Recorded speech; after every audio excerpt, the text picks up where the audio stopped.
February 2025 na. Magkano na nga ba ngayon ang mga Honda motorcycle? Yan ang ating aalamin ngayon. Tara!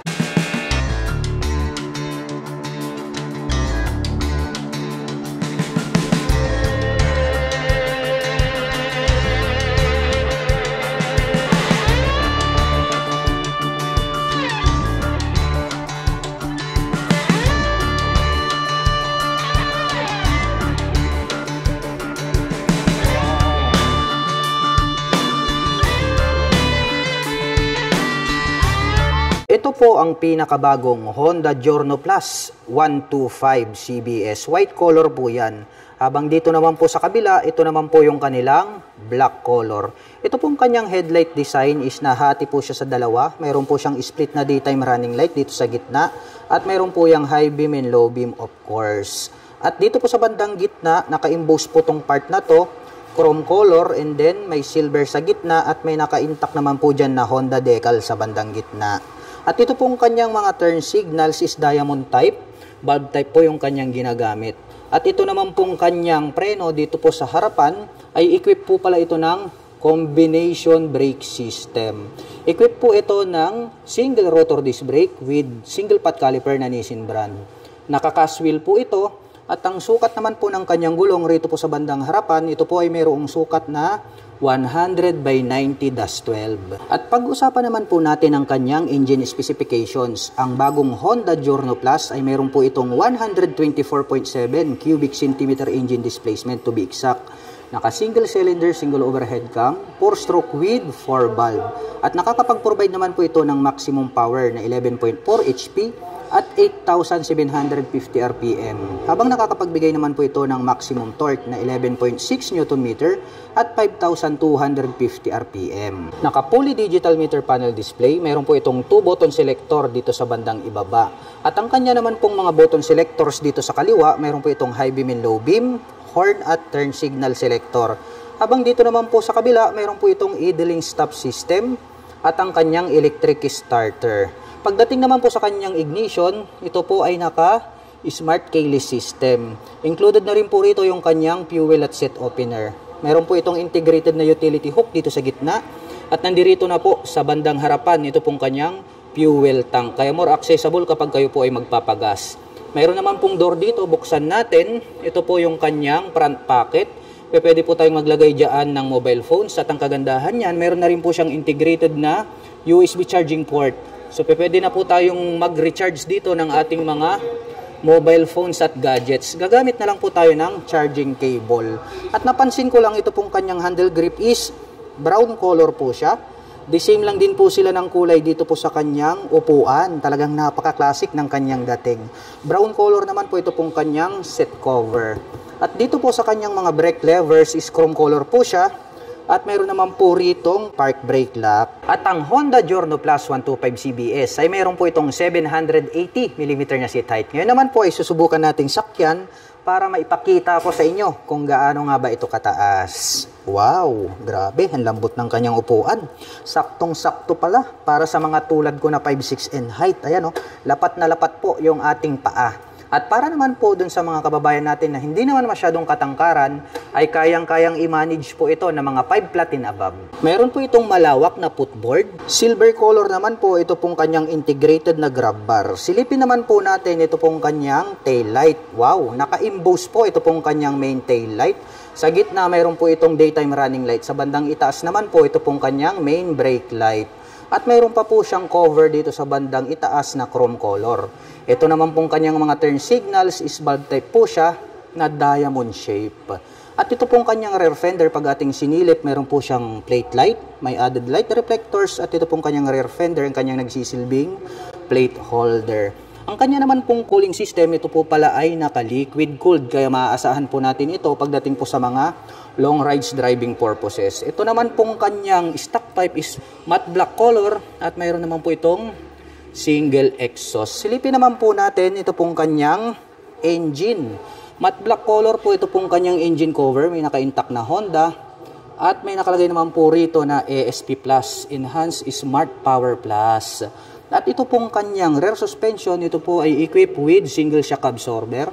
At ang kanyang preno dito sa likuran is drum brake po siya.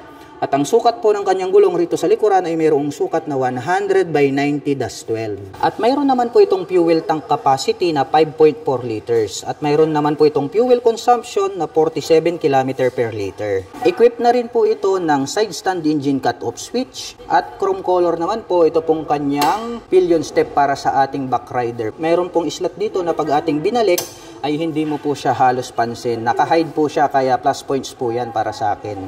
Mayroon naman pong nakalagay dito na Giorno Plus na 3D emblem. Chrome color po siya kaya very attractive sa ating mga paningin. At ang bigat po ng scooter na ito ay mayroon pong kabuang bigat na 116 kilograms. At ang presyo po ng pinakabagong Honda Giorno Plus 125 ay nagkakahalaga po ito ng 101,900 pesos. At kung balak mo naman pong kumuha ng hulugan ay kailangan mo lang pong mag-down payment ng 9,800 pesos. Ito naman po yung kanilang number 1 na scooter pagdating po sa 125 category. Ito po yung kanilang Honda Click 125 Special Edition 2024 version na po ito. Mayroon po silang 3 color available dito sa Honda 3S Shop, San Fabian, Pangasinan branch. Mayroon po tayo na itong combination ng blue-white, mayroon tayong gray-black, at mayroon din po tayong red-black. At ang kagandahan po nito pong kanilang Honda Click 125 ay napaka-astig din po talaga ng pagkakadesign nitong kanyang daytime running light. At dito po sa bandang itaas located dito pong kanyang mga turn signals. Equipped naman po ito ng combi brake para po sa kanyang braking system. Naka single rotor disc brake na flower design with Topico na single pot caliper. At mapapansin po natin ito pong kanilang special edition ay matte brown po ang color nitong kanyang magwheel. Naka fully digital meter panel display, naka mechanical key ang kanyang ignition. At mayroon naman po itong 2 front pocket dito sa harapan. Itong bandang kanan ay mas mababaw, pwedeng paglagyan ng coins. Dito naman po sa kabila mayroon po ritong door at pwede nating buksan, mas malalim at pwede po tayong maglagay dyan ng mobile phones. At makikita natin mayroon po siya ritong integrated na USB charging port. Mayroon din po itong malawak na footboard. Matte black color naman po ito pong kanyang seat cover. Malambot din at malapad itong kanyang upuan. Buksan naman po natin para masilip natin ito pong kanyang underseat compartment. Ito po pala ay mayroong 18 liters. At dito na rin po located ito pong kanyang fuel tank. At mapapansin po natin dito po sa kanilang special edition, ito pong kanyang integrated na grab bar is matte brown. Hanggang dito po sa kanyang mga mag wheels is matte brown lang din po siya. Naka-liquid cooled ang kanyang cooling system. Sporty looks design. Ito pong kanyang stock na single muffler. Unique din po ang dating nito pong kanyang taillight. At ito po ay equipped with single shock absorber para po rito sa kanyang rear suspension. Naka-drum brake naman po ang kanyang preno dito sa likuran. At ang presyo naman po nito pong kanilang Honda Click 125 na special edition ay nagkakahalaga po ito ng 83,900 pesos. At kung balak mo naman pong kumuha ng hulugan, ay kailangan mo lang pong mag-down payment dito ng 5,800 pesos. At kung ang hanap mo naman ay comfortable riding, ito po yung highly recommended. Ito po yung kanilang Honda PCX 160 ABS version. Napaka-astig po talaga ng pagkakadesign nitong kanyang headlight assembly dahil napakahaba po nitong kanyang mga ilaw. At glossy black naman po itong kanyang integrated na visor. At equipped na po pala ito ng HSTC, also known as Honda Selectable Torque Control. At equipped na rin po ito ng single channel ABS para po dito sa kanyang front braking system. At ito po ay gumagamit ng single rotor disc brake with 2-pot caliper na Nissin brand. At ito pong kanyang mag wheel is matte brown color. Mayroon din po itong footrest extension. Naka fully digital meter panel display, naka naked handlebar, at gumagamit naman po ito ng smart keyless system para po dito sa kanyang ignition. Located naman po rito sa bandang gitna, ito pong kanyang fuel tip. Kaya very accessible itong kanyang fuel tank. Napakalapad po talaga nitong kanyang upuan. Dito po sa kanyang side profile, may nakalagay po rito na PCX 160 na 3D emblem. Naka-liquid cooled ang cooling system.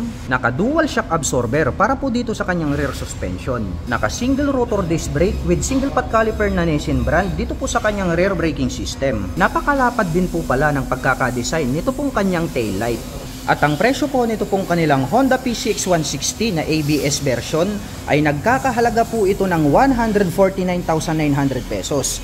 At kung balak mo naman pong kumuha ng hulugan ay kailangan mo lang pong mag-down payment dito ng 20,000 pesos. Ito po yung kanilang pinakabagong Honda Click 160 2024 version. Napaka-astig po ng scooter na ito. Mayroon po itong maangas na headlight design, naka single rotor disc brake, at napakalapad din po nito pong kanyang upuan. Naka fully digital meter panel display, naka smart keyless ang kanyang ignition. At mayroon po itong 2 front pocket, malalim po dito sa kanan at mayroon pa po rito sa kaliwa. At mayroon na rin po siyang integrated na USB charging port. May malawak na footboard at very unique din po ang pagkakadesign ng kanyang taillight. Naka-liquid cooled naman ang kanyang cooling system. Equipped po ito ng single shock absorber para sa kanyang rear suspension. At ang presyo po nito pong kanilang pinakabagong Honda Click 160 2024 version ay nagkakahalaga po ito ng 116,900 pesos. At kung balak mo naman pong kumuha ng hulugan, ay kailangan mo lang pong mag-down payment ng 10,000 pesos. Ito naman pong kanyang katabi, ito naman po yung kanilang napakabangis na Honda Airblade 160. Para sa akin, very unique yung pagkakadesign nitong kanyang main light. Mayroon po siya ritong attractive na daytime running light. May Honda badge dito po sa bandang gitna. At ito po pala ay equipped with single channel ABS para po dito sa kanyang front braking system. With single rotor disc brake along with single pot caliper na Nissin brand. Naka two-tone color combination po ito pong kanyang seat cover. Combination po ito ng black at brown. Naka fully digital meter panel display. Naka smart keyless system ang kanyang ignition. Located naman po dito sa bandang gitna ito pong kanyang fuel tank. Naka liquid cooled ang kanyang cooling system. At dito naman po sa kanyang side cover may nakalagay po rito na Airblade na 3D emblem. At very unique din po ng pagkakadesign nito pong kanyang tail light. At gumagamit naman po ito ng dual shock absorber para po dito sa kanyang rear suspension. At ang presyo po nito pong kanilang Honda Airblade 160 ay nagkakahalaga po ito ng 125,900 pesos. At kung balak mo naman pong kumuha ng hulugan, ay kailangan mo lang pong mag-down payment ng 9,800 pesos. Ito naman po yung kanilang Honda PCX 160. Ito po yung kanilang CBS version. Para sa akin, napaka-attractive ng pagkakadesign nito pong kanyang headlight assembly dahil talagang napakahaba at napakalapad. Mayroon naman po itong glossy black color na visor. Equipped naman po ito ng single channel ABS para po dito sa kanyang front braking system. Gumagamit ng traditional na telescopic fork, naka single rotor disc brake with 2-pot caliper na Nissin brand. Naka fully digital meter panel display, naka naked handlebar, at equipped naman po ito ng smart keyless system para po dito sa kanyang ignition. Located po dito sa bandang harapan ito pong kanyang fuel tank. At ang kagandahan po nito ay meron po siyang footrest extension. Malapad din po itong kanyang upuan at ang ganda po ng pagkakatahi. Masasabi natin na talagang matibay. Naka-liquid cooled ang kanyang cooling system. Naka-dual shock absorber para po dito sa kanyang rear suspension. At stylish din po ang dating nito pong kanyang taillight. Mayroon naman po itong spacious na underseat compartment. At ang presyo po nito pong kanilang Honda PCX 160 na CBS version ay nagkakahalaga po ito ng 131,900 pesos. At kung balak mo naman pong kumuha ng hulugan ay kailangan mo lang pong mag-down payment dito ng 17,800 pesos. At kung mahilig naman po kayo sa adventure, ito naman po yung kanilang Honda ADB 160. Napakaastig po nito pong kanyang headlight design. At agaw pansin po ito pong spike dito na kanyang daytime running light. At ang kagandahan niyan, meron po itong adjustable na windshield. Equipped na po ito ng ABS para po dito sa kanyang front braking system. Naka single rotor disc brake na flower design with 2-pot caliper na Nissin brand. Naka semi dual purpose pattern tires ang mga gulong. Naka fully digital meter panel display. Naka naked handlebar at equipped naman po ito ng smart keyless system para po dito sa kanyang ignition. Located po dito sa gitna ito pong kanyang fuel tank kaya more accessible. At ang ganda rin po nitong kanyang upuan, malapad at malambot kaya very comfortable sakyan. Buksan naman po natin itong kanyang upuan. Ang lawak po pala nito pong kanyang underseat compartment. Very spacious kaya marami po tayo ritong mailalagay na mga personal belongings. Naka-liquid cooled ang kanyang cooling system. Gumagamit po pala ito ng dual sub-tank shock absorber para po sa kanyang rear suspension. Mayroon din po itong footrest extension. Astig din po ng pagkakadesign nito pong kanyang taillight. At ito po ay naka-single rotor disc brake with single pot caliper dito sa likuran para po sa kanyang braking system. Dito sa kaliwa, mayroon din po itong side pocket na pwede nating paglagyan ng mga mobile phones. At ang kagandahan niyan ay mayroon na din po siyang integrated na USB charging port. At ang presyo po nito pong kanilang Honda ADB 160 ay nagkakahalaga po ito ng 166,900 pesos. At kung balak mo naman pong kumuha ng hulugan ay kailangan mo lang pong mag-down payment ng 31,800 pesos. Ito po yung kanilang pinakabagong Honda Beat Premium 2024 model. Ang ganda po pala ng kulay nito pong white color. At very attractive na po yung kanyang headlight design at nag-direct po siya hanggang dito sa bandang itaas na kung saan dyan na po located dito pong kanyang mga turn signals. At kapansin-pansin po na gold color po pala ang kulay nito pong kanyang mag wheels pagdating po dito sa premium edition. Meron po itong single rotor disc brake with single pot caliper para po dito sa kanyang front braking system. Combination po ng digital at analog, ito pong kanyang meter panel display. At gumagamit naman po ito ng mechanical key para po sa kanyang ignition. Mayroon naman po siya ditong 2 front pocket. Dito po sa kanan, medyo maluwag at malalim, pwede po tayo ritong maglagay ng mga coins. Habang dito naman po sa kabila ay mayroon po siyang door na pwedeng buksan. At ang makikita po natin dito ay mayroon po siyang USB charging outlet. Mayroon din po itong malawak na footboard. Malapad din po ito pong kanyang upuan at malambot. Buksan naman po natin itong kanyang upuan. Mayroon po itong 18 liters na underseat compartment. At dito na rin po pala located ito pong kanyang fuel tank. Naka-air-cooled ang kanyang cooling system. At equipped naman po ito ng single shock absorber para po rito sa kanyang rear suspension. At ang kagandahan po pala nito pong kanilang Honda Beat Premium ay mayroon po itong integrated na kick starter. At bukod dyan ay mayroon din po siyang electric starter. At gumagamit naman po ito ng mechanical drilling or drum brake para po dito sa kanyang rear braking system. Matulis din pong pagkakadesign nito pong kanyang taillight at included na po rito yung kanyang turn signals. At ang presyo po nito pong kanilang Honda Beat Premium 2024 ay nagkakahalaga po ito ng 73,400 pesos. At kung balak mo naman pong kumuha ng hulugan ay kailangan mo lang pong mag-down payment ng 4,800 pesos. Kung ang hinahanap nyo naman po ay Pantra motorcycle, meron po tayo ritong Honda Supremo 150. Meron po tayong available 2 colors dito po sa Honda 3S Shop San Fabian, Pangasinan branch. Meron po tayong red color and then ito pong black color. Ito pong Honda Supremo 150 ay maganda po ito, panghanap buhay. At ang kagandahan po nito, pwede nyo rin po siyang gamiting pang daily service. Kaya all-in-one po ito pong mga Pantra motorcycles. Dahil nga kaya sila tinawag na Pantra dahil pwede po silang pantrabaho, pan-tricycle. Ito pong kanyang main headlight ay gumagamit po ito ng bulb type para po dito sa kanyang high beam and low beam. At dito naman po located ito pong kanyang mga napakalaking mga turn signals. Kaya more visible po yan kapag kayo po ay liliko sa kanan at kaliwa. Mayroon naman pong nakalagay rito na Honda decal. At ito naman po ay gumagamit ng traditional telescopic fork para sa kanyang front suspension. Mayroon naman po siyang rubber cover on top. At napansin ko lang mga ka-LM, ito pong kanyang hub is glossy black na po siya. Nakaterno naman po siya dito po sa kanyang front fender. Napaka-flawless po nito pong kanyang fuel tank. At iba na rin po yung kanyang decal design. Ito pong kanyang upuan ay napakalapad at napakahaba. Kaya kung gagamitin nyo po ito pang hanap buhay, saktong-sakto pampasada. At ito naman po ay mayroong dual shock absorber para naman po dito sa kanyang rear suspension. Kung gusto nyo naman pong pampasada ang motorcycle na ito, pwede po kayong magdagdag ng isa pang suspension dito. Kaya mayroon na po siyang nakaabang. Matte black color naman po ito pong kanyang stock pipe. Naka-drum brake din po ang braking system dito sa likuran. At ito po ay mayroong integrated na kick starter at mayroon din po siyang electric starter. Naka-analog ang meter panel display, naka-mechanical key ang ignition at ito po ay naka-naked handlebar. At ang presyo po nito pong kanilang Honda Supremo 150 ay nagkakahalaga po ito ng 78,900 pesos. At kung balak mo naman pong kumuha ng hulugan ay kailangan mo lang pong mag-down payment ng 6,800 pesos. At kung ang hinahanap nyo naman po ay more affordable ang price tag at matipid sa gasolina, mayroon po tayo ritong Honda TMX 125. Mayroon po tayong 3 color available dito. Mayroon tayong red, mayroon tayong black at mayroon din po tayong gray color. Ito pong kanyang main headlight is square type po siya. Unlike po dito sa Supremo na pa-emboss po ito pong kanyang headlight design. At ito naman pong kanyang mga turn signals ay located dito sa bandang itaas. Bulb type din po yan. At very visible naman po yan kapag kayo po ay liliko sa kanan at kaliwa. Gumagamit naman po ito ng traditional na telescopic fork dito sa harapan. At ito pong kanyang hub is gray color din po hanggang dito po sa kanyang front fender.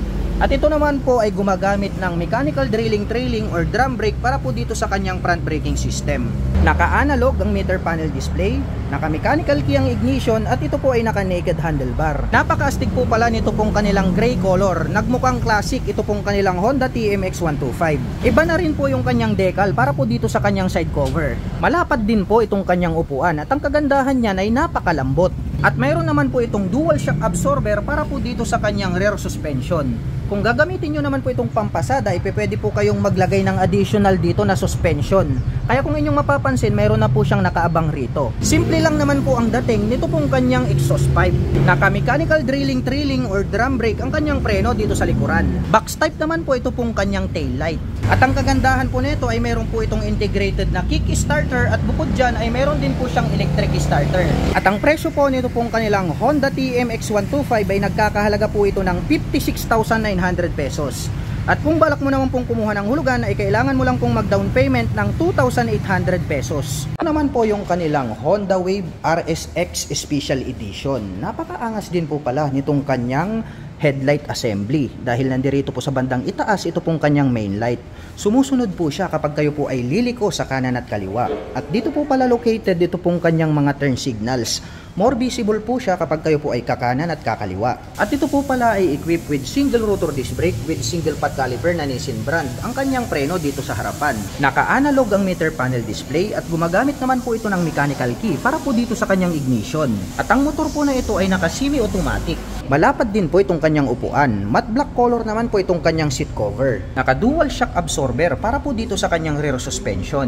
Naka-drum brake naman po ang kanyang preno dito sa likuran. At mayroon naman po itong kick starter at electric starter. Matulis naman po ito pong kanyang taillight at included na po rito yung kanyang mga turn signals.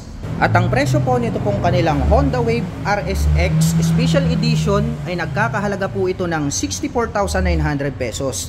At kung balak mo naman pong kumuha ng hulugan ay kailangan mo lang pong mag-down payment dito ng 4,800 pesos. Ito po yung kanilang pinakabagong Honda RS125.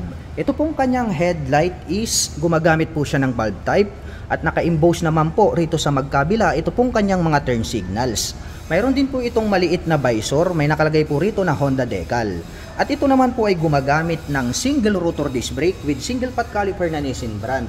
At yung pong version na to, ito po ay naka-spokes rim set. Naka-analog ang kanyang meter panel display, naka-mechanical key ang kanyang ignition, at ito po ay naka-naked handlebar. At ang motor po na ito ay naka-semi-automatic. Malapad din po at mahaba ito pong kanyang stock na upuan. Naka-dual shock absorber ang kanyang rear suspension. Equip po pala ito ng drum brake para po dito sa kanyang rear braking system. Simple lang po ang dating nito pong kanyang stock pipe. At mayroon po itong integrated na kick starter at electric starter. Pointed din po ang pagkakadesign itong kanyang taillight. Included na rin po dito yung kanyang turn signals dito po sa kanyang taillight assembly. At ang presyo po nito pong kanilang pinakabagong Honda RS125 ay nagkakahalaga po ito ng 75,900 pesos. At kung balak mo naman pong kumuha ng hulugan ay kailangan mo lang pong mag-down payment dito ng 5,800 pesos. Ito naman po yung kanilang Honda Venner X150 Premium Edition. Meron po tayong available na 2 color dito po sa Honda 3S Shop San Fabian Pangasinan branch. Meron po tayo ritong black color at meron din po tayong red color. Ito pong kanilang premium edition, ang kagandahan po nito is very attractive po ito pong kanyang front suspension dahil gold color po yan. At equipped na po ng ABS ito pong kanyang front braking system. Gumagamit po pala ito ng single rotor disc brake na flower design with single pot caliper na Nissin brand. Very aggressive din po ang pagkakadesign nito pong kanyang headlight at nagkaroon po siya ng spike dito na kanyang nagsisilbing daytime running light. Naka fully digital meter panel display, naka-smart keyless system ang kanyang ignition. At dito po sa kabila, mayroon na rin po pala siyang integrated na USB charging port. Pwede na po kayong mag-recharge ng mobile phones at gadget. Mayroon naman po itong 6-speed manual transmission. Mahaba po at malambot itong kanyang upuan. Mayroon po pala itong two-tone color combination na gray at black. Dito po sa kanyang side cover, may nakalagay po rito na Venner X na 3D emblem. At pagdating naman po sa kanyang rear braking system, ito po ay equipped with single rotor disc brake with single pot caliper na gold color. Simple lang po ang dating nito pong kanyang stock pipe. At ito po ay equipped with monoshock absorber para po dito sa kanyang rear suspension. Maliit lang at matulis ito pong kanyang taillight. Ngunit ito po ay more visible sa gabi dahil ito po ay naka-LED lights. At ang presyo po nito pong kanilang Honda Venner X150 Premium Edition ay nagkakahalaga po ito ng 129,900 pesos. At kung balak mo naman pong kumuha ng hulugan ay kailangan mo lang pong mag-down payment dito ng 13,800 pesos. Ito naman po yung kanilang Honda Click 125 standard version. The same lang din po yung kanyang headlight design sa kanilang special edition. Napakabangis at napakaastig. Ngunit ang pagkakaiba po nila, ito pong kanilang standard version, ito pong kanyang cast wheel is matte black color. Equipped naman po ito ng single rotor disc brake na flower design with single pot caliper na matte black. At equipped po ito ng combi brake para naman po rito sa kanyang front braking system. Naka-fully digital meter panel display at gumagamit naman po ng mechanical key para po dito sa kanyang ignition. Mayroon po itong 2 front pocket, mababaw po itong kanan, pwedeng paglagyan ng coins. Habang dito naman po sa kabila, mayroon po ritong door na pwede nating i-press at pag ating binuksan, mas malalim po siya at pwede po tayong maglagay dyan ng mga mobile phones. At mayroon na din po siyang integrated na USB charging port. Pwede po tayong mag-recharge ng mobile phones and gadgets. Malawak din po itong kanyang footboard. Malapad din po itong kanyang upuan at malambot. Black color naman po itong kanyang seat cover. Buksan naman po natin, ito po palang kanyang underseat compartment ay mayroon po itong 18 liters. At dito na rin po located ito pong kanyang fuel tank. Matte black color naman po itong kanyang integrated na grab bar. Pagdating po sa kanilang special edition is manonotice natin na ito pong kanyang grab bar is matte brown color. Pero itong standard is matte black color po siya. Naka-liquid cooled ang cooling system. Ito po pala ay equipped with single shock absorber para naman po rito sa kanyang rear suspension. Naka-drum brake naman po ang kanyang preno dito sa likuran. At ang ganda rin po ng pagkakadesign nito pong kanyang tail light. At ang presyo po nito pong kanilang pinakabagong Honda Click 125 2024 version na standard version ay nagkakahalaga po ito ng 81,400 pesos.